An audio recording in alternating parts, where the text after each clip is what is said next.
अमित अपने एक दोस्त की बर्थडे पार्टी में गया हुआ था। पार्टी में खूब एंजॉय किया, लेकिन टाइम देखा तो रात के 1 बज चुके थे। अमित दोस्त को अलविदा बोलता है और अपने घर के लिए निकल जाता है। उसका दोस्त उसे बहुत रोकने की कोशिश करता है कि रात बहुत हो चुकी है, तुम आज मेरे घर पर ही रुक जाओ। लेकिन अमित मजाक मजाक में बोलता है कि अरे यार, मेरे पीछे कौन सा भूत प्रेत पड़े हैं। जब अमित आया था तो रास्ते में खूब रौनक थी, लेकिन अब रास्ता बिल्कुल सुनसान था। अमित ने बाइक स्टार्ट की और अपने घर की ओर चल दिया। अमित की बाइक तेज स्पीड से उस सुनसान इलाके से गुजर रही थी।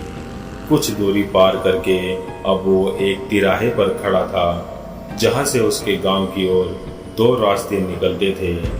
एक रास्ता वो जिससे उसका रोज का आना जाना था, और दूसरा रास्ता उसके गांव के लिए एक शॉर्टकट था, लेकिन वो उस रास्ते से कभी नहीं गया था। तब अमित का फोन बजा तो उसने फोन उठाया। फोन घर से था। उसने कहा कि मैं थोड़ी देर में आता हूँ।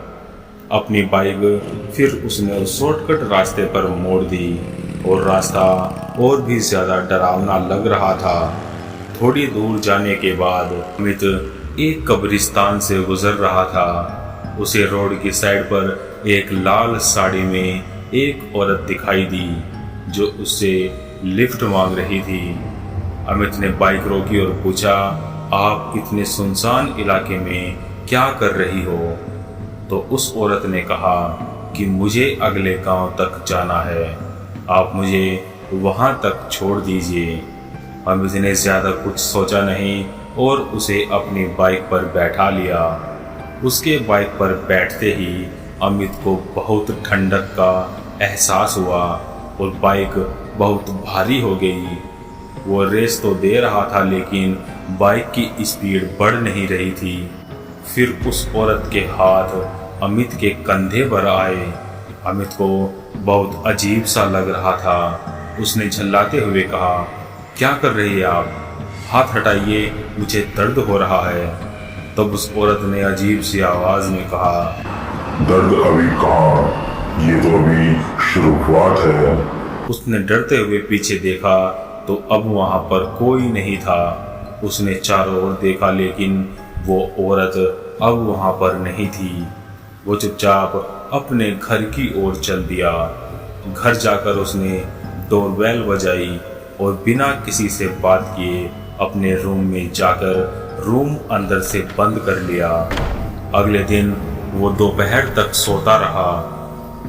जब सब दोपहर का खाना खा रहे थे, तब उसे भी आवाज लगाकर खाने के लिए नीचे बुलाया। नीचे आते ही खाना देखकर उसने बोला, मीट कहाँ है? मुझे मीट चाहिए।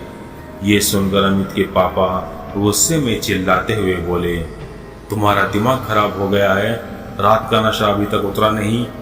तुम ये भी भूल गए कि हम वेजिटेरियन हैं और तुम नॉनवेज खाने की बात कर रहे हो। तब अमित बोला, देख बे, मुझे जो खाना है वो तू मुझे ला कर देगा, नहीं तो क्या करेगा तू? ये बोलते हुए अमित के पापा उसके पास पहुंचे तो अमित ने एक जोरदार धक्का देकर उन्हें दीवार पर दे मारा। अब सब हैरान थे कि ये अमित को क्या हो गया है। कुछ देर बाद अमित खुद भी जमीन पर गिर पड़ा। उन्हें लगा कि अमित पर कोई ऊपरी हवा का असर है। वे किसी पंडित जी को लेकर आए। पंडित जी के घर पर कदम रखते ही अचानक अमित की आंखें खुली और उसने कहा, इसे यहाँ से बाहर निकालो, नहीं तो मैं तेरे बेटे को ले जाऊंगी। अमित की आंखें लाल हो चुकी थी। वो किसी लड़की की आवाज में बातें कर रहा था, जो कि सुनने में बहुत ही भयानक लग रहा था। लेकिन अमित के पापा डरे नहीं। उन्होंने कहा कि मेरे बेटे को छोड़ दो, उसने क्या बिगाड़ा है तुम्हारा? तुम चाहो तो मुझे ले जाओ, पर अमित को छोड़ दो। मौका पाते ही पंडित जी मंत्र पढ़ने शुरू कर दिए। वो आत्मा परेशान हो रही थी, कभी इधर कभी उधर अमित को पटक रही थी, लेकिन मंत्र रुक नहीं रहे थे। कुछ देर बाद सब शांत हो गया।